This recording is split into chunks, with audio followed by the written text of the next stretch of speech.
திபேத் நாட்டில் புத்த மடாலயங்கள் நிறைய உண்டு. அதுக்கு ஒரு தலைமையகமும் உண்டு.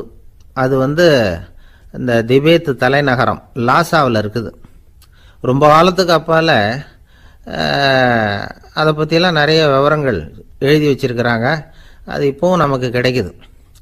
அதாவது ரொம்ப தூரத்துக்கு அந்தாண்ட மலைகளுக்கு நடுவில் ஒரு கிளை மடாலயம். அந்த மடத்தின் தலைவருக்கு வயசாயிட்டு தான். அதனால் தலைமை பொறுப்பை வேற ஒருத்தர்கிட்ட ஒப்படைக்கலாம் அப்படின்னு முடிவு பண்ணாராம். உடனே ஒரு லாமாவை கூப்பிட்டார். அவர் மூலமாக தலைமை மடாலயத்துக்கு செய்தி அனுப்புனார், பொருத்தமான வாரிசு ஒருத்தரை அனுப்பி வைக்கும்படியாக. அந்த வாலிப லாமா புறப்பட்டார். காடு மேடெல்லாம் நடந்து போகிறார். ரொம்ப நாள் கழித்து தலைமை பீடத்தை அடைஞ்சார். தலைமை குருக்கிட்ட விவரத்தை சொன்னார்.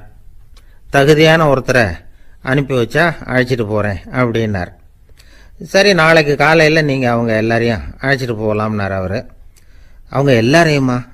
அங்கே தேவைப்படுறது ஒருத்தர் தானே அப்படின்னார் இவர். ஆமான்னார். அப்புறம் ஏன் எல்லாரையும் அழைச்சிட்டு போக சொல்கிறீங்கன்னார். அது இப்போ உனக்கு புரியாது. நான் ஒரு 100 பிக்குகளை அனுப்புகிறேன், அதாவது பிட்சுகளை. அவ்வளவு பேரையும் அங்கே வச்சு சமாளிக்க முடியாது அப்படின்னார் இவர். இருந்தாலும் இப்போ அந்த தலைமை குரு என்ன சொன்னார்னா, அதை பற்றி கவலைப்படாத, நான் 100 பேரை அனுப்புகிறேன்.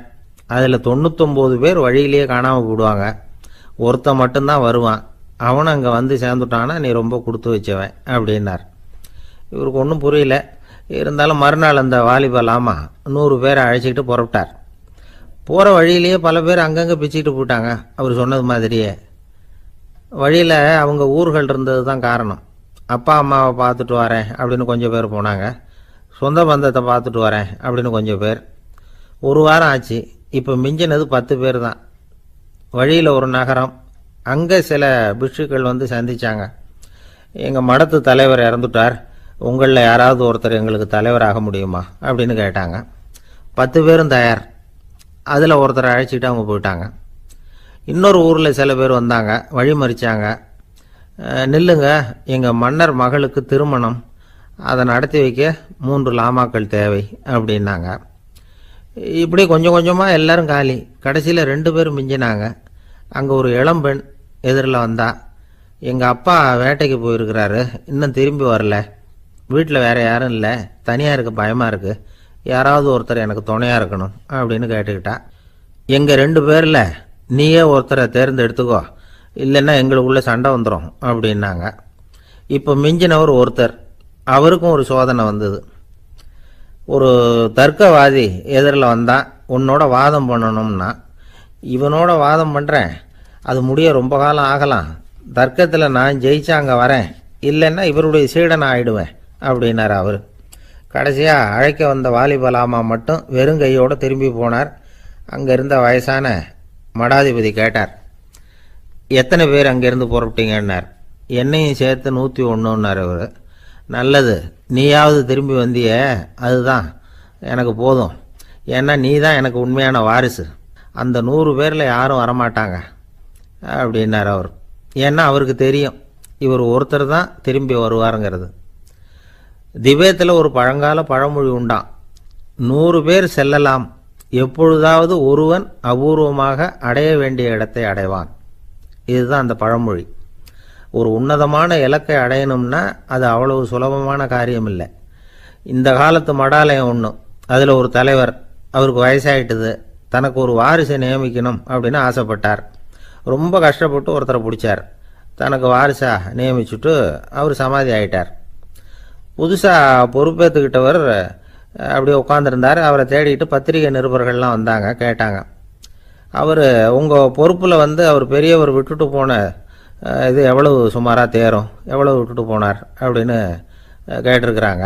அது என்ன ஒரு 50 லட்சம் இருக்கும் அப்படின்னாராம். அவ்வளவும் பணமா அப்படின்னு கேட்டிருக்காங்க. இல்லைங்க, கடன் அப்படின்னாராம் இவர்.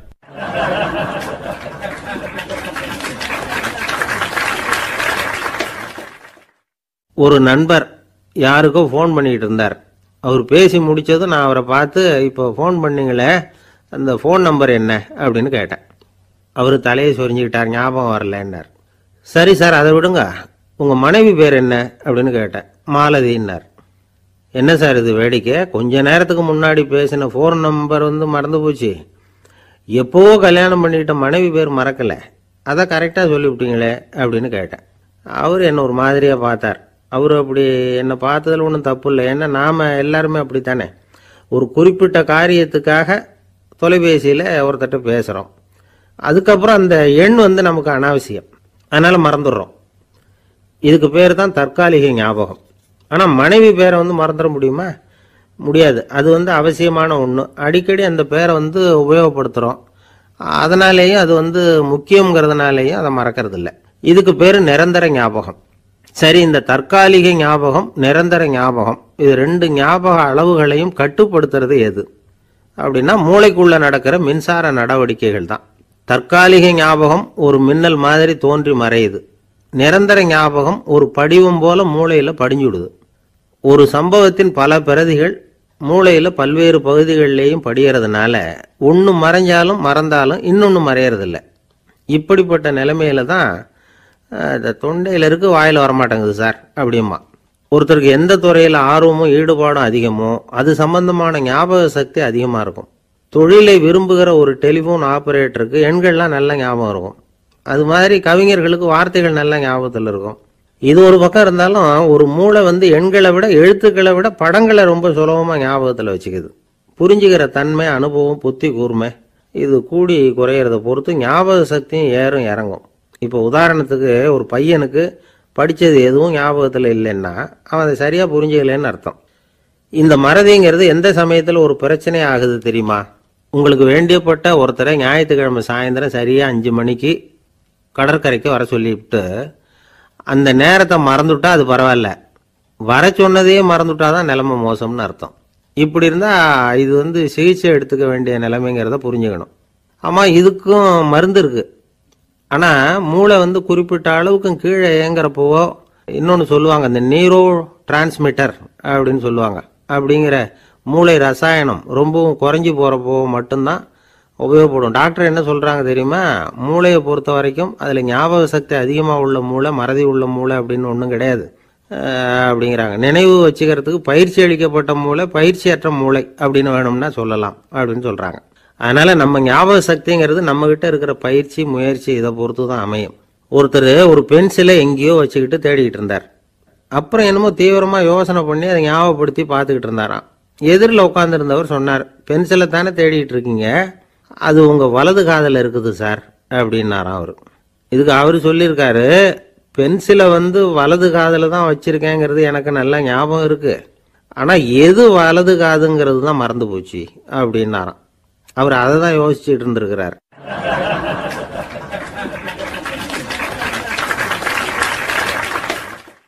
ஒரு ஊரில் ஒரு ஆள் இருந்தான், தையல் கடை வச்சிருந்தான். அவங்கிட்ட ஒருத்தன் ஒரு சட்டை துணி எடுத்து கொடுத்து தைக்க சொல்லியிருந்தான்.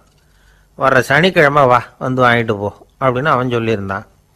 அதே மாதிரி இவன் வந்தான். அவன் தச்சு வச்சிருந்த சட்டையை கொடுத்தான். இவன் வாங்கி அங்கேயே போட்டு பார்த்தான். கை நீளம் ஒன்றுக்கு ஒன்று வித்தியாசமாக இருந்தது. வலது கை இடது பக்கத்தை விட நீளம் குறைச்சலாக இருந்தது. அவன் முணுமுணுக்க ஆரம்பிச்சுட்டான், என்ன இது இப்படி தைச்சுட்டியேன்னு. இதுக்கு அவன் சொன்னான், ஐயையோ இதுக்காகவா சங்கடப்படுறீங்க, வலது கையை மட்டும் கொஞ்சம் உள்ளே இழுத்தாப்புல வச்சுக்கிட்டீங்கன்னா சரியாக போகுது, மற்றபடி அந்த சட்டையில் உள்ள கலை அம்சத்தை கவனிங்க, எவ்வளோ அற்புதமாக தைச்சிருக்கேன் பாருங்கள், ஒரு சின்ன குறையை இப்படிலாம் பொருட்படுத்த வேண்டியதில்லை, நான் சொன்னது மாதிரி கையை கொஞ்சம் உள்ளே இழுத்தது மாதிரி வச்சுக்கிட்டு நடந்து போங்க, ஜோராக இருக்கும் அப்படின்னா. அவனும் யோசித்து பார்த்தான். சரியான யோசனையாக தான் தோணுச்சு. கொஞ்சம் முயற்சி பண்ணி வலது கையை கொஞ்சம் உள்ளே இழுத்து சட்டை சரியாக இருக்கிறது மாதிரி பண்ணிக்கிட்டான். இப்போ மறுபடியும் ஒரு பிரச்சனை. வலது கையை உள்ளே இழுத்த மாதிரி அப்படியே வச்சுக்கிட்டதும் முதுகு பக்கம் கொஞ்சம் துணி தளர்த்தியாக தொங்குறது மாதிரி தெரிஞ்சுது. என்ன இது, முதுகு பக்கம் துணி குவிஞ்சுட்டுதே, தொங்குதே அப்படின்னா மறுபடியும், அடடா இதுக்காகவா கவலைப்படுறீங்க, உடம்பு அதுக்கு தகுந்த மாதிரி கொஞ்சம் வளைச்சிக்கிட்டா சரியாக போடுது, இதுக்காக அந்த அழகான தையலை பிரித்து அதில் உள்ள கலை அம்சத்தை கெடுக்கிறதுக்கு என் மனசு இடம் தரல, எவ்வளவுக்கு தளர்த்தியாக இருக்கோ அவ்வளவுக்கு கொஞ்சம் உடம்பை வளைச்சி அப்படி குனிஞ்சது மாதிரி போங்க போதும் அப்படின்னா. அதுவும் நல்ல யோசனையாக தான் பட்டுது இவனுக்கு. சரின்னு சொல்லிவிட்டு புறப்பட்டான். தெருவில் இறங்கினான். கையை கொஞ்சம் உள்ளே இழுத்தான், உடம்ப கொஞ்சம் முன்னால் வளைச்சான், சட்டைக்கு தகுந்த மாதிரி உடம்ப பண்ணிக்கிட்டான், மெதுவாக நடந்து போகிறான். இப்போ எதிரில் இன்னொருத்தன் வரான், இவனை பார்க்குறான், இவன் போட்டிருக்கிற சட்டையை பார்க்குறான், ஆஹா அற்புதம்ங்கிறான். சும்மா சொல்லக்கூடாது, ரொம்ப நல்லா இருக்குது, நிச்சயமாக இது இந்த ஊர் மேலே தெருவில் இருக்கிற ஒருத்தன் இருக்கானே அவன் தைச்சதாக தான் இருக்கணும் அப்படின்னா. இதை கேட்டதும் அவனுக்கு ஆச்சரியம், எப்படி அவ்வளவு கரெக்டாக கண்டுபிடிச்சிங்க அப்படின்னு கேட்டிருக்கான்.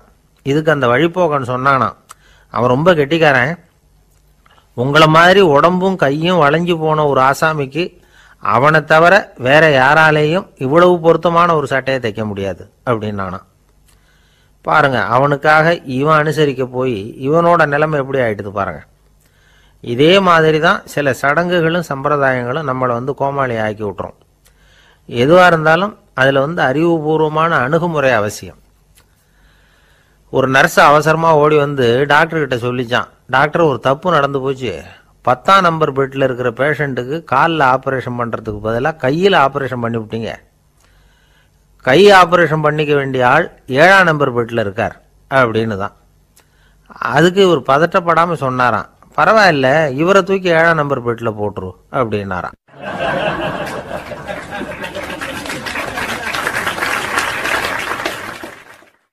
ஒரு மாணவனை பார்த்தேன், என்ன தம்பி படிப்புலாம் எப்படி இருக்குது அப்படின்னு விசாரித்தேன். அவன் ரொம்ப அழுத்துக்கிட்டான், நான் நல்லா தான் சார் படிக்கிறேன், இருந்தாலும் புத்தியில் சரியாக ஏற மாட்டேங்குது சார் அப்படின்னா.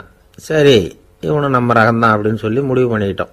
கல்வி கற்கக்கூடிய ஒரு மாணவன் சம்பந்தப்படுற புத்திகள் பல வகை. அதை பற்றி ஒரு பெரியவர் விளக்கி இருக்கிறார்.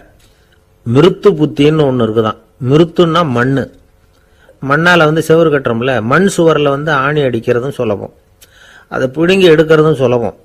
அது மாதிரி சில பேர் குரு சொல்லி கொடுக்கறத சுலபமாக கேட்டு தெரிஞ்சு வச்சுக்குவாங்க, கொஞ்ச நேரத்தில் சுலபமாக மறந்தும் போயிடுவாங்க. இது மிருத்து புத்தின்னு பேர், மண் புத்தி.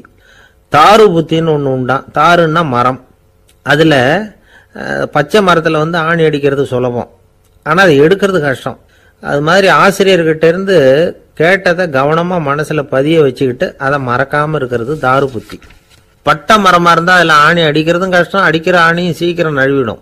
அது மாதிரி கேட்குற விஷயம் மனசில் பதியறதும் கஷ்டம், அப்படியே பதிஞ்சாலும் அது நீடிச்சு இருக்கிறதும் கஷ்டம், கொஞ்ச காலத்தில் மறந்துடும். இன்னொரு வகை புத்தி ஒன்று உண்டு, அதுக்கு பேர் சிலா புத்தின்னு பேர். சிலான்னா கல். ஒரு கருங்கல்லில் 4 துளையை போட்டு ஒரு துளையில உளிய வச்சு அடித்தா மற்ற துளை வழியாகவும் பிளந்து கல் 2ஆயிடும். அது மாதிரி சந்தியான இடங்களில் குறிப்பாக ஒரு பொருளை சொன்னால் அதை வச்சுக்கிட்டு மற்றதையும் தெரிஞ்சுக்கிறது, அது சிலா புத்தின்னு பேர். வேணு புத்தின்னா என்ன தெரியுமா? வேணுன்னா மூங்கில். மூங்கில் கணுவில் ஒரு பக்கம் உளிய வச்சு அடித்தா 2 பக்கமும் பிளந்துரும். அது மாதிரி ஒரு செய்தியை கேட்டுக்கிட்டு இருக்கிறப்பவே அதோட முன்பின் தொடர்களையும் தெரிஞ்சுக்கணும், அது வேணு புத்தி. தைல புத்தின்னு ஒன்று உண்டு. தைலம்ங்கிறது எண்ணெய்.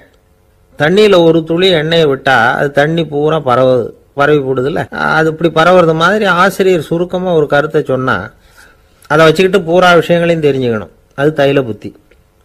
கற்பூர புத்தின்னு ஒன்று கேள்விப்பட்டிருக்கோம். அது எப்படின்னா, கற்பூரம் தீ பட்ட உடனே பிடிச்சிக்கும், ஆசிரியர் சொன்ன உடனே நுண்ணறிவோட பாடங்களை புரிஞ்சுக்கிறது இந்த வகை புத்தி.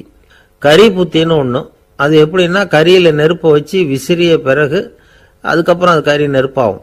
அது மாதிரி காலம்பரை சாயந்தர வேலைகளில் ஆசிரியர் பாடம் சொல்லி கொடுப்பார், அதை கொண்டு புரிஞ்சுக்கிறது இந்த வகை. கதலித்தண்டு புத்தின்னு ஒன்று சொல்லுவாங்க. கதலிங்கிறது வாழை மரம். வாழைத்தண்டில் தீ வைக்கிறது எவ்வளவு சிரமமோ அவ்வளவு சிரமத்தோட கல்வி கற்கிறது கதலித்தண்டு புத்தி. இதை தவிர இன்னும் சில வகையான மாணவர்களை கூட அடையாளம் காட்டுறாங்க. ஆசிரியர் சொன்னதில் நல்லதை மட்டும் எடுத்துக்கிறவன் அன்னம். ஆசிரியர் கிடைச்ச இடத்துல பாடத்தை கேட்டுக்கிட்டு பிறகு தனியாக உட்காந்து சிந்திக்கிறவன் பசு. பசுமாடு அப்படி தானே, புல்லு கண்ட இடத்துல மேயும், அதுக்கப்புறம் நிதானமாக அசை போட்டுக்கும். ஆசிரியர் சொன்னதை தவிர வேற எதையும் சொல்ல முடியாதவன் கிளி. பல இடங்களில் பாடங்கள் கேட்டு கடைசியில் ஒன்றும் புரியாமல் போகிறவன் ஆடு. ஆடு ஒரு செடியில் வயிறார மேயாது, ஒரே செடியில் இக்கரைக்கு அக்கறை பச்சைன்னு அங்கேயும் இங்கேயும் அலைஞ்சிக்கிட்டே இருக்கும். சில பேருக்கு எருமைன்னு பேர். எருமை எப்படின்னா குளத்து நீரை கலக்கி தான் குடிக்கும். அது மாதிரி ஆசிரியர் மனசை நோக செய்து பயில்கிற மாணவர்கள்லாம் இந்த ரகம். இவ்வளவுலாம் இருந்தாலும் இந்த காலத்து மாணவர்கள்லாம் ஒரு தனி ரகம். ஒரு ஆசிரியர் வகுப்புல பாடம் நடத்திக்கிட்டு இருந்தார். இலக்கண வகுப்பு. இறந்த காலம், நிகழ்காலம், எதிர்காலம், past tense, present tense, future tense, இதை பற்றிலாம் பாடம் நடத்துகிறார். எல்லாம் சொல்லி கொடுத்துட்டு இப்போ நான் ஒரு வாக்கியம் சொல்லுவேன், அது என்ன காலம் அப்படிங்கிறத நீங்கள் சொல்லணும்னார் ஆசிரியர். சரின்னாங்க மாணவர்கள்லாம். நான் நாளைக்கும் பாடம் நடத்தப் போகிறேன், இது என்ன காலம் அப்படின்னு கேட்டார் ஆசிரியர். அதாவது நான் நாளைக்கும் பாடம் நடத்தப் போகிறேன், இந்த வாக்கியம் என்ன காலம்னு கேட்டார். ஒரு பையன் மெதுவாக எழுந்திரிச்சு சொன்னான், இது எங்க போதாத காலம் சார் அப்படின்னு சொல்லிவிட்டு உட்காந்துட்டானா.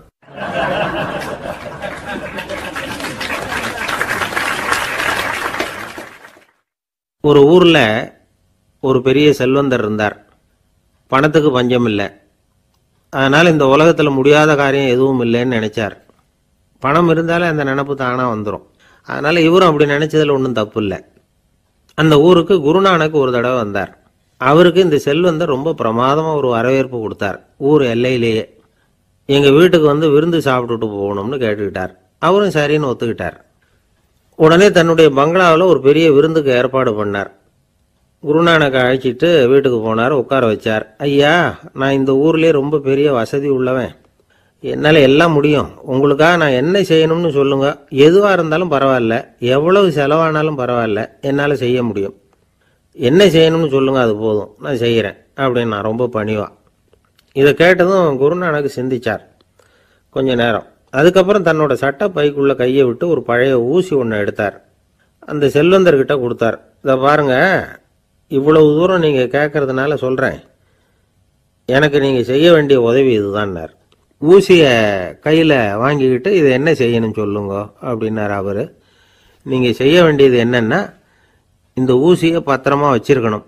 நாம் 2 பேரும் இறந்து போனதுக்கு பின்னாடி இன்னொரு உலகத்தில் நாம் சந்திக்கக்கூடிய வாய்ப்பு இருக்குது. அப்போ இந்த ஊசியை என்கிட்ட கொண்டாந்து கொடுக்கணும். இதுதான் நீங்கள் எனக்காக செய்ய வேண்டிய உதவி அப்படின்னார் குருநானக் லேசாக சிரிச்சுக்கிட்டே. இதை கேட்ட உடனே இந்த பெரியவர் முழிக்க ஆரம்பிச்சிட்டார். அது எப்படிங்க, நான் சாகிறப்ப எப்படி இந்த ஊசியை எடுத்துக்கிட்டு இன்னொரு உலகத்துக்கு வர முடியும்னார். ஊசி மாதிரி ஒரு சின்ன பொருளை கூட இந்த உலகத்தை விட்டு நாம் போகிறப்ப எடுத்துகிட்டு போக முடியாதுங்கிறப்போ உங்களோட செல்வத்தையெல்லாம் எப்படி அங்கே எடுத்துகிட்டு வர போகிறீங்க அப்படின்னு கேட்டார் குருநானக். அதுக்கப்புறம் தான் அந்த பெரியவர் யோசிக்க ஆரம்பித்தாராம். குருநானக் சொல்கிறார், இதை பாருங்க, நாம் செய்கிற நல்லது கெட்டது தான் கடைசி வரைக்கும் நம்ம கூட இருக்கும். அடுத்தவங்க நல்லா இருக்கணுங்கிறதுக்காக பொருளை செலவு செய்யணும், அப்படி செய்யலைன்னா எந்த பிரயோஜனமும் இல்லை அப்படின்னார். அதுக்கப்புறம் தான் அந்த செல்வந்தரின் அறிவு கண் திறந்து தான். உடனே குருநானக்கை வணங்கினார். ஐயா, என்கிட்ட இருந்த ஆணவம் போயிட்டுது, இனிமேல் என்கிட்ட இருக்கிற செல்வத்தை நல்ல வழியில் செலவழிப்பேன் அப்படின்னாராம். நம்மகிட்ட இருக்கிற பணம் எப்பவும் நம்ம கூடவே வந்துக்கிட்டு இருக்காதுங்கிறதுக்கு இது ஒரு உதாரணம். அதுக்காக நாம் பணம் சேர்க்கறத பற்றி கவலைப்பட வேண்டியதில்லை, பேசாமல் படுத்து தூங்கிக்கிட்டு இருந்தால் போதும் அப்படின்னு இதுக்கு அர்த்தம் பண்ணிக்கக்கூடாது. முறையான வழியில் பணம் சேர்க்கணும், அதை முறையான வழியில் செலவு பண்ணணும். அதனால் ஏற்படக்கூடிய மன நிறைவு இருக்கு பாருங்க, அது அனுபவிச்சவங்களுக்கு தான் தெரியும்.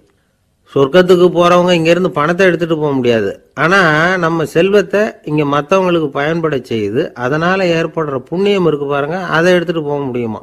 இதுதான் ஆன்மீகவாதிகள்லாம் சொல்கிற கருத்து. ஜான் நியூட்டன் ஒருத்தர், அவர் சொன்னார், நான் எப்போவாவது சொர்க்கத்துக்கு போய் சேர்ந்தேன்னா அங்கே 3 அதிசயங்களை பார்ப்பேன்னார். என்னன்னு கேட்டாங்க. நான் யார் யார் இருக்க மாட்டாங்கன்னு நினச்சிக்கிட்டு இருந்தானோ அவங்களில் சில பேர் அங்கே இருப்பாங்க, அது ஒரு பெரிய அதிசயம்னார். சரி, அடுத்தது என்ன? 2வது அதிசயம் என்னன்னா, அங்கே இருப்பாங்கன்னு நான் எதிர்பார்த்த சில பேர் அங்கே இருக்க மாட்டாங்க அப்படின்னார். சரி, 3வது பெரிய ஆச்சரியம் என்ன அப்படின்னா, நான் அங்கே இருக்க பாருங்க, அதுதான் அந்த 3வது அதிசயம் அப்படின்னாராம்.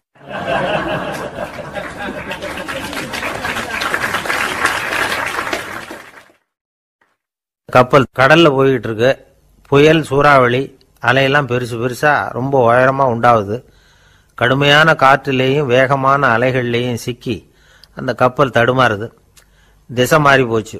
எந்த பக்கம் போயிட்டு இருக்கிறோம்னே தெரியல. அந்த கப்பலை செலுத்திக்கிட்டு இருந்த மாலுமி ரொம்ப சாமர்த்தியமாக செயல்பட்டார். தன்னுடைய அறிவாற்றலையும் திறமையையும் முழுமையாக பயன்படுத்தினார். அந்த கப்பலை கட்டுப்படுத்தினார். மெதுவாக அந்த சூறாவளியிலிருந்து கப்பலை காப்பாற்றி கரைக்கு கொண்டுட்டு சேர்த்துட்டார். மாலுமின்னு ஒருத்தர் இருந்ததுனால அந்த மரக்கலம் காப்பாற்றப்பட்டது.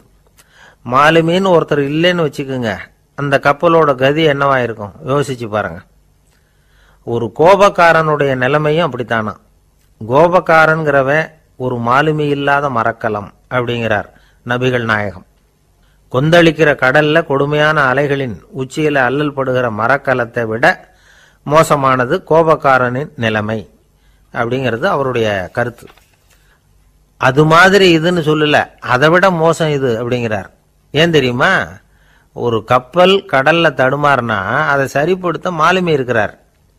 அவர் தன்னுடைய சாமர்த்தியத்தினால அதை கட்டுப்படுத்தி சரியான வழிக்கு கொண்டுட்டு வந்துருவார். ஆனா கோபக்காரனுடைய நிலைமை அப்படி இல்லை அப்படிங்கிறார் நபிகள் நாயகம்.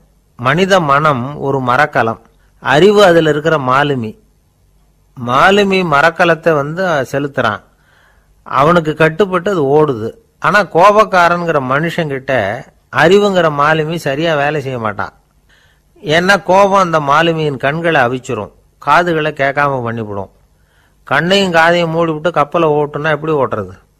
அதனால கோபக்காரன் மாலுமி இல்லாத மரக்கலம். இடி மின்னல்ல மாட்டிக்கிட்டு கஷ்டப்படுற கப்பல் மாதிரி கஷ்டப்படுறான். பெரியவங்கள்லாம் என்ன சொல்றாங்க?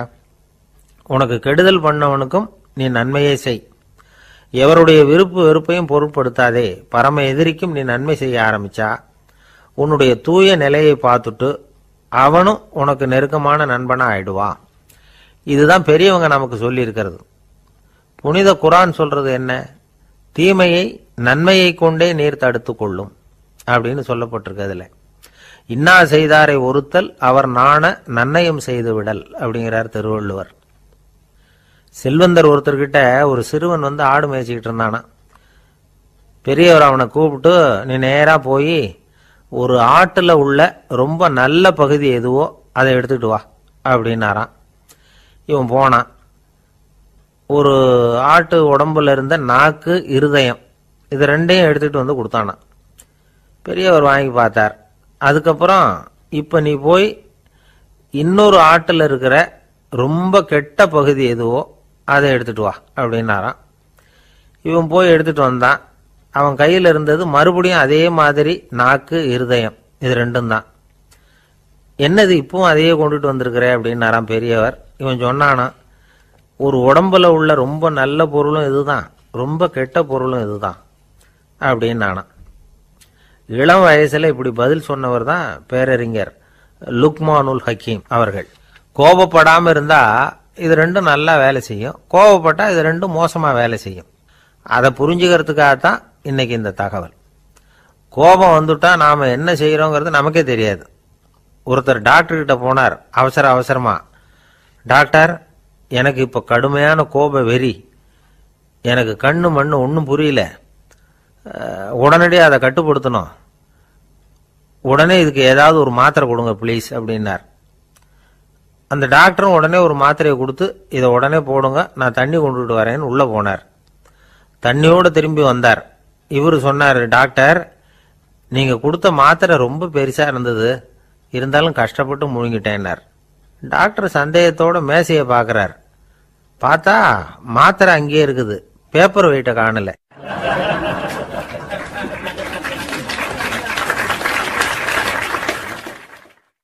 ஒரு நாள் ஒரு 10-15 பள்ளிக்கூடத்து பிள்ளைங்க தேடிட்டு வந்தாங்க. உங்களை பார்த்துட்டு தான் போகணும், அதுக்காக தான் வந்திருக்கோம்னாங்க. என்ன விஷயம்னு கேட்டோம்.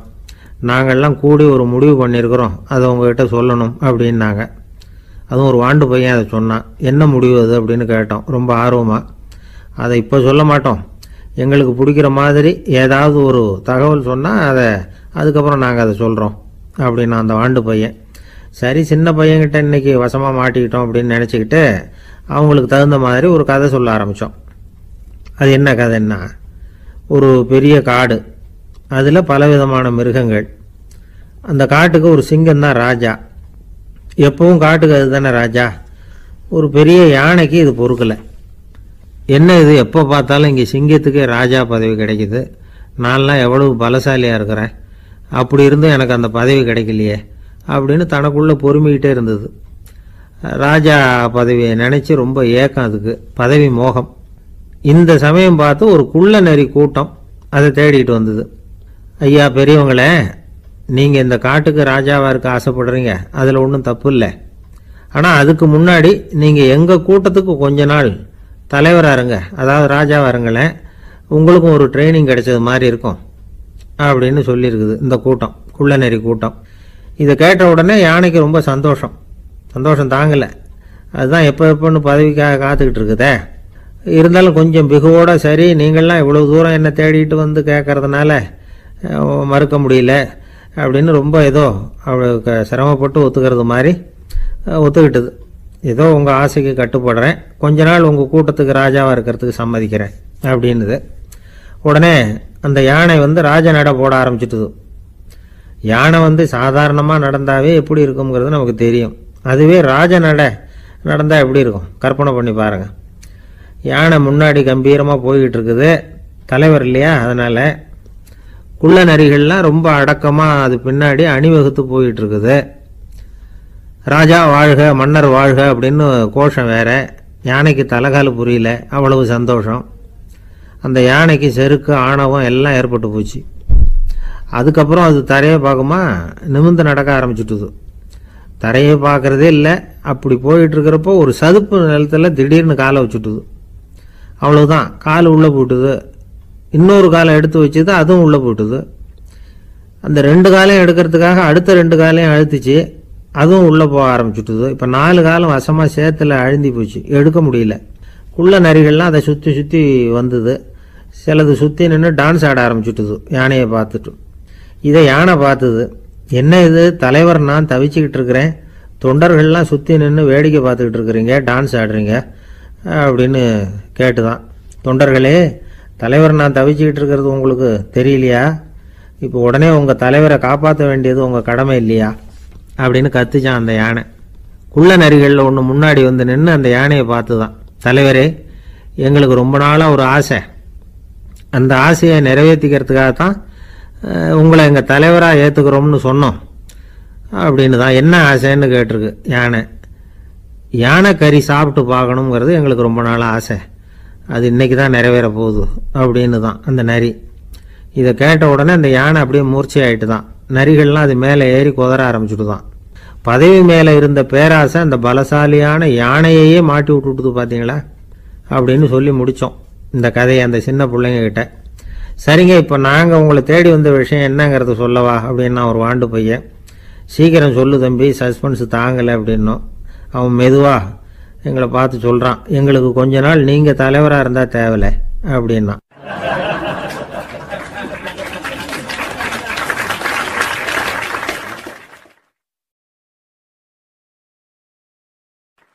ஒரு நாள் காலை நேரம் ஒரு குரு படுக்கையை விட்டு எழுந்திருக்கிறார். உடனே சீடர்களை பார்த்து எல்லாரும் இப்படி வாங்கங்கிறார். எல்லாரும் வர்றாங்க வேகமாக. என்னங்க வேணும் உங்களுக்கு அப்படிங்கிற மாதிரி எல்லாரும் குருவை பார்த்தாங்க பயபக்தியோட. குரு அந்த சீடர்களை பார்த்து, இதை பாருங்கள், இப்போ நான் ஒரு சிக்கலான விவகாரத்தில் மாட்டிக்கிட்டு இருக்கிறேன், அதை நீங்கள் தீர்த்து வச்சா நல்லதுன்னார். சீடர்களுக்கு ஒன்றும் புரியல. என்ன இது இவர் இப்படி சொல்கிறாரு, நமக்குள்ள எல்லா விவகாரங்களையும் தீர்த்து வைக்கிறவர் நம்ம குருநாதர், அவருடைய விவகாரத்தை நாம் தீர்த்து வைக்கிறதா, ஆச்சரியமாக இருக்குதே, குருநாதருக்கே சிக்கலா அப்படின்னு யோசனை பண்ண ஆரம்பித்தாங்க. இருந்தாலும் ரொம்ப பணிவாக கேட்டாங்க, சுவாமி உங்களுக்கே சிக்கலா, இந்த உலகத்து சிக்கல்களுக்கும் சிரமங்களுக்கும் அப்பாற்பட்டவர் அல்லவா தாங்கள், அப்படிப்பட்ட உங்களுக்கு சிக்கல்னா அது எப்படி அப்படின்னாங்க. எனக்கு ஏற்பட்டிருக்கிற சிக்கல் அவ்வளவு பெருசு, ரொம்ப பெரிய விவகாரம் அது அப்படின்னார் குரு.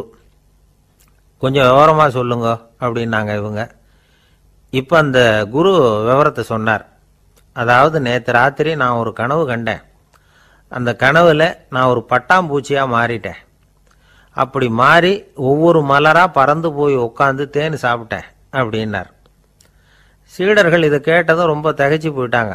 என்ன இது, இது ஒரு பெரிய பிரச்சனையா, ஒரு சாதாரண கனவு கண்டதுக்காகவா இந்த காலை வேளையில் நம்மளையெல்லாம் குருநாதர் இவ்வளவு அவசரமாக கூப்பிட்டுருக்கார் அப்படின்னு நினச்சாங்க. இருந்தாலும் கேட்டாங்க, இதில் என்ன சிக்கல் சுவாமி, கனவுங்கிறது எல்லாருக்கும் வரத்தானே செய்யும் அப்படின்னார் ஒரு சீடர். சீடர்களே, பிரச்சனை அது இல்லை. நான் இன்னைக்கு காலையில் கண்ணு முழிச்சு பார்த்தப்போ நான் நானாக மறுபடியும் மாறிட்டேங்கிறத தெரிஞ்சுக்கிட்டேன். இதில் சிக்கல் என்னன்னா, இப்போ அந்த பட்டாம்பூச்சி தான் நானாக ஆயிட்டதாக கனவு கண்டுகிட்டு இருக்கா அப்படிங்கிறது தான். ஒரு மனுஷன் பட்டாம்பூச்சி ஆகிறதாக கனவு காண முடியுங்கிறப்போ அந்த பட்டாம்பூச்சியும் மனுஷன் ஆகிறதாக கனவு காண முடியும் இல்லையா? இப்போ எனக்கு யதார்த்த நிலை தெரியணும், எது நிஜம்னு தெரியணும். நேற்று ராத்திரி நான் கண்டது கனவா, அல்லது இது பட்டாம்பூச்சி கண்டுகிட்டு இருக்கிற கனவா? இதுதான் குரு கேட்ட கேள்வி. இதை கேட்டதும் சீடர்கள் ரொம்ப குழம்பி போயிட்டாங்க. சுவாமி, இது வரைக்கும் நாங்கள் தூங்குறப்ப பார்க்கறது கனவுன்னும் மூழ்கிட்டு இருக்கிறப்ப பார்க்கறது நனவுன்னு நம்பிக்கிட்டு இருக்கிறோம். இப்போ எங்களை ரொம்ப குழப்பிட்டீங்க, இதுக்கு பதில் சொல்ல எங்களுக்கு சக்தி இல்லை அப்படின்னு சொல்லிவிட்டாங்களாம். அதுக்கப்புறம் அந்த குரு சொன்னாராம், நினைவு தான் முக்கியமான அம்சம். முடிவு கட்டம்னா பகலின் நினைவுகளை விட இரவின் கனவுகளே ரொம்ப உண்மை. ஒருத்தன் வந்து தூங்க போனால் தூங்கிக்கிட்டே இருந்தால் அவன் காணும் கனவு பொய்ங்கிறத அவன் உணர மாட்டான். ஒவ்வொரு கனவும் காணும் பொழுது அது ரொம்ப உண்மையாக தான் தெரியுது. ஒரு கனவு கூட உண்மை இல்லைன்னு கனவுல தோன்றுவதே இல்லை அப்படின்னார் குரு. அகில வாழ்வு அத்தனையும் சொற்பனம் கண்டாய் அப்படிங்கிறார் தாயுமானவர். ஆகையினால நம்ம கனவுலேருந்து நாம் என்னைக்கு முழிச்சிக்க போகிறோம் அப்படிங்கிறது தான் ஒரு முக்கியமான கேள்வி. ஒருத்தர் வந்தார், காலில் கட்டோடு வந்தார். என்னங்க காலில் கட்டுன்னு? சார், நேற்று ராத்திரி தூக்கத்தில் எங்கள் வீட்டு கூரையில் ஏணியை சாத்தி வச்சு இறங்கினப்போ வழுக்கி விழுந்து காலை உடச்சிக்கிட்டேன்னார். உங்கள் வீட்டில் தான் ஏணியே கிடையாது சார் அப்படின்னு. உண்மைதான் சார், நான் கீழே விழுந்து முழிச்சுக்கிட்டதுக்கு அப்புறம் தானே ஏணி இல்லைங்கிறது எனக்கு ஞாபகம் வந்தது அப்படின்னார்.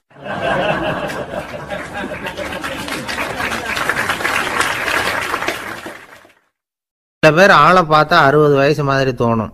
உண்மையான வயசு என்னன்னு பார்த்தா 40 அல்லது 45 சில பேரை பார்க்கறதுக்கு 45 மாதிரி தெரியும், உண்மையிலேயே 65 தாண்டி இருப்பாங்க. ஒரு மனிதனுக்கு 2 வகையான வயது உண்டுங்கிறார் ஓஷோ. அதாவது உடம்புக்குன்னு ஒரு வயசு, மனசுக்குன்னு ஒரு வயசு. முதல் உலக மகாயுத்தம் நடந்தது இல்லையா, அது முடிஞ்சதுக்கு அப்புறம் முதல் தடவையாக மனிதனின் மூளை வளர்ச்சியை பற்றி மனநல வைத்தியர்கள் ஒரு கணக்கெடுப்பு சோதனை நடத்தினாங்களாம். அது வரைக்கும் மனிதனுக்கு 2 வகையான வயது உண்டுன்னு யாரும் சிந்திச்சதே இல்லையா. அந்த உலக மகாயுத்தம் முடிஞ்சதுக்கு அப்புறம் மனிதனுடைய சராசரி மனதின் வயதை கணக்கிட்டு பார்க்கும் பொழுது அவங்களுக்கெல்லாம் ரொம்ப அதிர்ச்சியாக இருந்துதான்.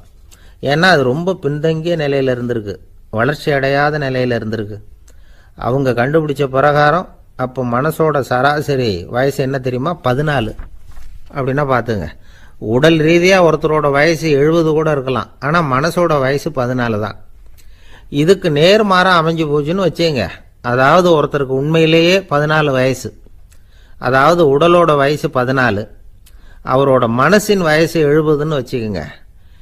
இப்படி அமைஞ்சுட்டுதுன்னா அவர் சீக்கிரம் ஞானத்தன்மை அடைஞ்சிருவார் அப்படின்னு அர்த்தம்.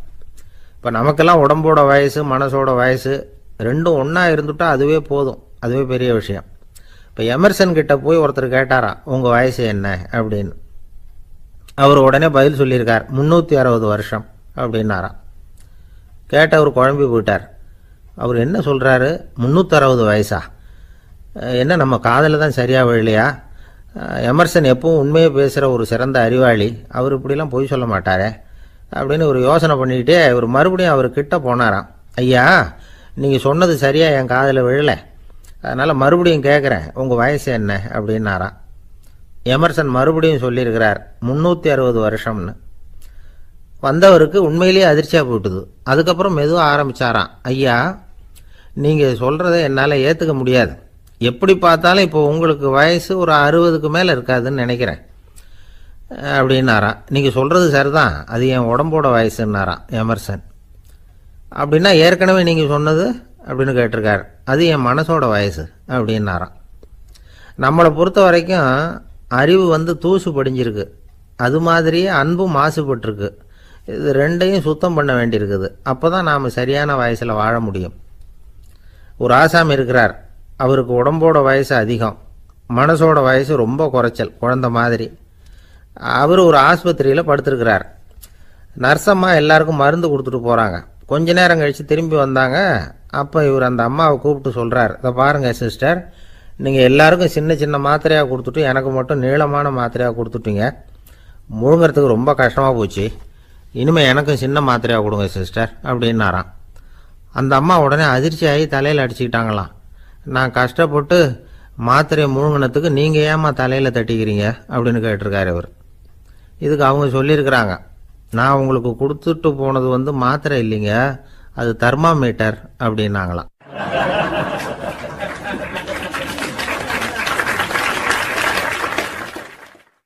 நாட்டில் நல்லவங்க ஒருத்தர் 2 பேர் இருக்கிறதுனால தாங்க மழையே பெய்யுது அப்படின்னு சொல்றது உண்டு. நல்லார் ஒருவர் உளரேல் அவர் பொருட்டு எல்லாருக்கும் பெய்யும் மழை. சில சமயம் ரொம்ப பேர் திடீர்னு நல்லவங்களா ஆயிடுவாங்க போல இருக்கு. அதனால தான் விடாம பேய் மழையா கொட்டி தீர்த்துடுது. எல்லாரும் நல்லவங்களாயிட்டா உலகமே தாங்காது போல இருக்க. அப்பப்போ ஒருத்தர் 2 பேர் நல்லவங்களாகணும், அப்போதான் சீரா மழை பெய்யும். மாசத்துக்கு 3 பேர் நல்லவங்களானா மாதம் மும்மாரி பொழியும். இதெல்லாம் வேடிக்கை பேச்சு. இப்போ இதெல்லாம் ஒரு பக்கம் இருக்கட்டும், இப்போ விஷயத்துக்கு வருவோம். ஒரு கும்பல்ல நல்லவன் யாரு அப்படிங்கிறத எப்படி கண்டுபிடிக்கிறது? இதுக்கு ஒரு வேடிக்கை கதை உண்டு. என்னுடைய நண்பர் ஒருத்தருக்கு அவங்க பாட்டியம்மா சொன்ன கதையா அது. அது என்ன கதைன்னா, ஒரு ஊர்ல ஒரு சமயம் பலமான மழை பெய்ய ஆரம்பிச்சுட்டு தான். இடி மின்னல் ரொம்ப கடுமையா இருந்திருக்குது. ஆரம்பிச்ச மழை வர வர கடுமையா ஆகிட்டு இருக்குதே தவிர நிக்கிற பாடா தெரியல. ஊர் ஜனங்கள்லாம் பார்த்தாங்க. இதுக்கு மேலேயும் வீட்டு உள்ள இருந்தா ஆபத்துங்கிறத புரிஞ்சுக்கிட்டாங்க. ஏன்னா வீடெல்லாம் இடிஞ்சி விழுந்துருமோங்கிற பயம். உடனே எல்லாரும் புறப்பட்டு ஊருக்கு பொதுவா இருந்த ஒரு மண்டபத்துல போய் தங்கிக்கிட்டாங்க. மின்னல் கடுமையா இருந்தது. இடி எந்த நேரத்திலையும் விழலாம்ங்கிற நிலைமை. எப்போ விழலாம்னு பார்த்துக்கிட்டு இருக்குது. அந்த மண்டபத்தில் இருந்த ஜனங்கள் மனசுக்குள்ள ஒரு பயம். நம்ம கூட்டத்தில் யாராவது ஒரு கெட்டவன் பாவம் பண்ணவன் இருந்தா கூட இடி இந்த மண்டபத்தில் விழுந்துரும், அது எல்லாருக்கும் ஆபத்து அப்படின்னு நினைச்சாங்க. சரி, இதுக்கு என்ன பண்ணலாம் அப்படின்னு யோசனை பண்ணாங்க. அந்த கூட்டத்தில் ஒரு பெரியவர் இருந்தார். அவர் ஒரு யோசனை சொன்னார். இதை பாருங்க, அதுக்கு ஒரு வழி இருக்கு. அதோ எதிர்த்தாப்புல கொஞ்சம் தூரத்தில் ஒரு உயரமா மரம் ஒன்று இருக்கு பாருங்க. பொதுவாக இடி சுலபமாக விழறது அது மாதிரி உயரமான மரத்துல தான். நம்ம கூட்டத்தில் இருக்கிறவங்க எல்லாரும் ஒவ்வொருத்தரா போய் அந்த மரத்தை தொட்டு விட்டு திரும்பி வந்துடணும். நம்மள பாவம் பண்ணவன் யாரோ அவன் அந்த மரத்தை தொடுற சமயத்தில் இடி விழுந்துரும், அவன் மட்டும் போயிடுவான், மண்டபத்தில் இருக்கிற நாமெல்லாம் பொழைச்சிக்கலாம் அப்படின்னு ஐடியா கொடுத்தாரு அந்த பெரியவர். இது நல்ல யோசனையா பட்டது. எல்லாரும் ஒத்துக்கிட்டாங்க. ஒவ்வொருத்தரா போய் அந்த மரத்தை தொட்டு விட்டு திரும்பி வந்தாங்க. இடி எதுவும் விழல. இன்னமும் பாவம் பண்ண ஆசாமி அதை போய் தொடலை போல இருக்கு அப்படின்னு நினைச்சுக்கிட்டாங்க. ஒவ்வொருத்தரா போறாங்க, எல்லாரும் போய் தொட்டு விட்டு வந்தாச்சு. இன்னும் ஒரே ஒரு ஆசாமி தான் பாக்கி. கடைசியா இருந்த அந்த ஆள் பயந்துட்டான். இது வரைக்கும் இடி விழலைன்னா இப்ப என்ன அர்த்தம்? இப்ப நாம தான் பாக்கி, நாம தான் தப்பு பண்ண ஆள் போல இருக்கு அப்படின்னு நினைச்சுட்டான். அதனால துணிச்சலா போய் தொடுறதுக்கு பயந்தான், தயங்கிக்கிட்டே இருந்தான். இருந்தாலும் மற்றவங்க எல்லாம் சும்மா இருப்பாங்களா? கட்டாயப்படுத்தி கழுத்தை பிடிச்சி தள்ளாத குறையா அவனை தள்ளி விட்டாங்க, போய் தொட்டுட்டு வாடான்னு. அவன் நடுங்கிட்டே போய் அந்த மரத்தை தொட்டான். அதே வினாடி ஒரு பயங்கரமான மின்னல் இடி விழுந்துட்டுது. எங்க விழுந்தது தெரியுமா? அந்த ஆள் மேல இல்ல, மண்டபத்துல விழுந்தது. மண்டபத்துல இருந்தவங்க பூரா காலி. அந்த ஒரு ஆள் மட்டும் பொழைச்சிக்கிட்டான். இந்த ஒரு ஆளை காப்பாத்துறதுக்காக தான் இடி மண்டபத்துல விழாம இருந்திருக்குது. இதுதான் கதை. அதனால நல்லவங்க எப்படியும் தப்பிச்சுக்குவாங்க அப்படிங்கிறது ஒரு நீதி. ஒருத்தன் அப்படிதான் தெருவில் நடந்து போய்கிட்டு இருந்தான், ரொம்ப நல்லவன். எதிரில் ஒருத்தன் சைக்கிளில் வந்துகிட்டு இருந்தான். அதுல மோதி இவன் கீழே விழுந்துட்டான். சைக்கிள்காரன் உடனே இறங்கி இவனை தூக்கி விட்டான். இவன் எழுந்திரிச்சு அவனை முறைச்சி பார்த்தான்.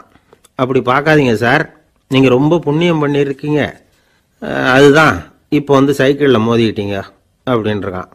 என்ன அப்படி சொல்றேன் நான்? இவன் 10 நிமிஷத்துக்கு முன்னாடி நான் லாரி ஓட்டிட்டு வந்தேன், அப்போ நீங்க எதிரில் வந்திருந்தீங்கன்னா என்ன ஆயிருக்கும் அப்படின்னானா அவன்.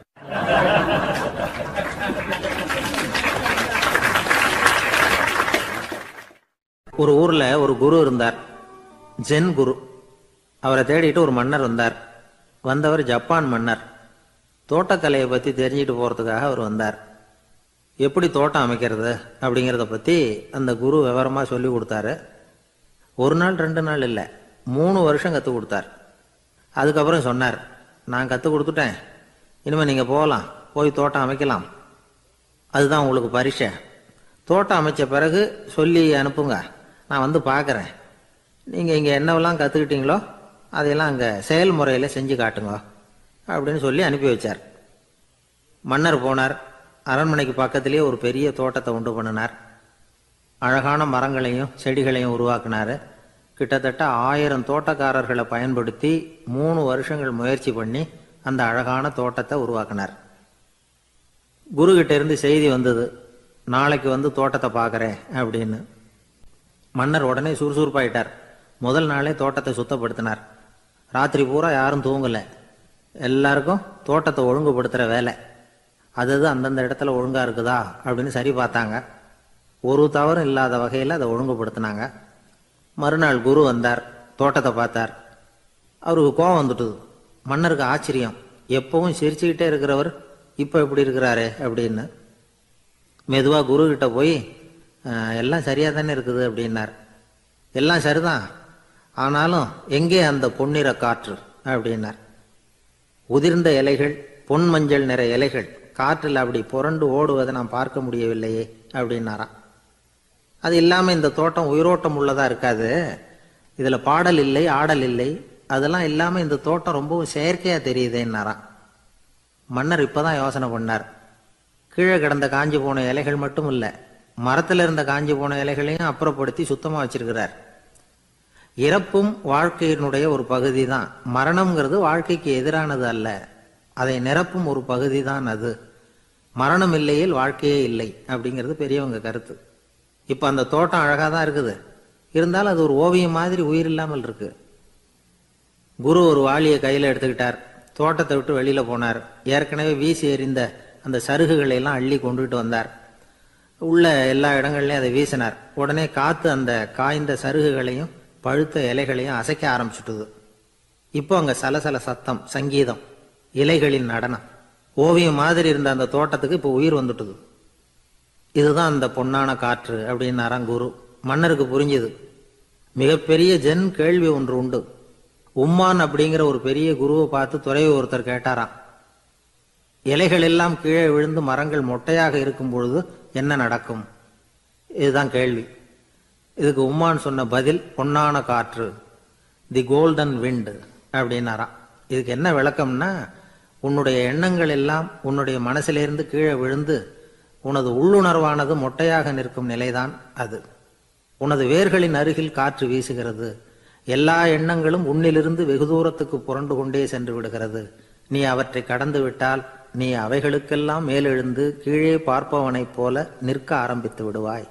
அதுதான் தியானம் என்பது அப்படின்னு சொல்றாங்க. தியானம்ங்கிறது எண்ணத்துக்கு எதிரானது இல்லை, தியானம்ங்கிறது எண்ணங்களை கடந்து செல்வது தான். அதுக்கப்புறம் நாம பொன்னிற காற்றுல ஆட ஆரம்பிச்சிருவோம். இதுதான் பெரியவர்கள் சொல்றது. என்கிட்ட ஒருத்தர் தோட்டம் அமைக்கணும்னு யோசனை கேட்டு வந்தார். எல்லாம் சொல்லி கொடுத்தேன். செடிகள்லாம் செழிப்பா வளரணும்னா வேர் காயாம பார்த்துக்குங்க, தினமும் தண்ணி விடுங்க அப்படின்னு சொல்லி அனுப்பி வச்சேன். ஒரு மாசம் கழிச்சு ஒரு தோட்டத்தை பார்க்கறதுக்காக போனேன். போய் பார்த்தா எல்லா செடியும் வாடி கிடக்குது. என்னங்க இப்படி பண்ணிவிட்டீங்க? என்ன நீங்க சொன்னபடி தான் செஞ்சேன்னார். என்ன செஞ்சீங்கன்னு கேட்டேன். வேறு காயாம பார்த்துக்க சொன்னீங்க, தினமும் ஒரு தடவை எல்லா செடியையும் ஒவ்வொன்றா பிடுங்கி பார்த்து வேறு காயாம இருக்கா அப்படின்னு பார்த்துட்டு அதுக்கப்புறம் தண்ணி பாய்ச்சினே, அவ்வளவுதான் அப்படின்னார். ஒரு வயசான பாட்டியும் தாத்தாவும் ஒரு பூங்காவில் உட்காந்து பேசிக்கிட்டு இருக்கிறாங்க. அவங்களுக்கு கல்யாணம் ஆகி 53 வருஷம் ஆச்சு. பிள்ளைங்கள்லாம் படித்து பெரிய பெரிய வேலையில் இருக்கிறாங்க. பேரன் பேத்திகளும் நல்ல நிலைமையில் இருக்கிறாங்க. இந்த தாத்தாவும் பாட்டியும் சிரித்து பேசிக்கிட்டு இருந்ததை ஒரு பெரியவர் பார்த்தார். அவருக்கு ஆச்சரியமாக இருந்தது. இந்த வயசுலேயும் இவ்வளவு அந்யோன்யமாக இவங்க பேசிக்கிட்டு இருக்கிறாங்களே அப்படின்னு நினச்சார். சரி நேரிலேயே கேட்டுருவோமே அப்படின்னு நினச்சிக்கிட்டு கிட்ட போனார். உங்கள் மன வாழ்க்கையின் வெற்றிக்கான ரகசியம் என்ன அப்படின்னு கேட்டார். இதை கேட்டதும் அந்த தாத்தா சிரிச்சுக்கிட்டே பாட்டியை பார்த்தாராம். அதுக்கப்புறம் சொன்னாராம், நான் இந்த அம்மாவை கல்யாணம் பண்ணிக்கிட்டதுக்கும் எங்களுடைய இல்வாழ்க்கை இவ்வளவு நாளாக பலம் குறையாம மகிழ்ச்சியாக இருக்கிறதுக்கும் காரணம் ஒன்று தான். அது என்ன காரணம்னா, எங்களுக்கு இடையில பொதுவாக நிறைய குறைகள் உண்டு, அதுதான் காரணம் அப்படின்னாராம். அவர் சொல்றது சரிதான் அப்படிங்கிறது மாதிரியே அந்த பாட்டியும் அவரை நிமிர்ந்து பார்த்தாங்களாம். இந்த பெரியவர் மறுபடியும் அந்த பாட்டியை பார்த்து அதே கேள்வியை கேட்டிருக்கார். உங்களுடைய நீண்டகால மன வாழ்க்கைக்கு கிடைச்ச வெற்றி எதனாலேன்னு சொல்ல முடியுமா அப்படின்னு கேட்டாராம். அவங்களும் சிரிச்சுக்கிட்டே பதில் சொன்னாங்களாம். என்ன பதில் தெரியுமா? சில பேரை நாம குறிப்பிட்ட பண்புகளுக்காக நேசிக்கிறோம், வேற சிலரை நாம் அந்த பண்புகள் இல்லாத குறைகளுக்காகவே விரும்பி பழகிறோம் இல்லையா அப்படின்னு கேட்டுவிட்டு தலையை குனிஞ்சுக்கிட்டாங்களாம் அந்த பாட்டியம்மா. அவங்க அப்படி சொன்னதை கேட்டதும் இவருக்கு புதுசா ஞானம் பிறந்தது மாதிரி இருந்துதான்.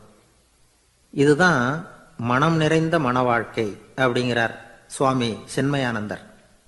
பண்புகளை எப்படி நேசிக்க முடியுதோ அதே மாதிரி பண்புகள் இல்லாத குறைகளையும் நேசிக்க முடியும். மனசுதான் காரணம்.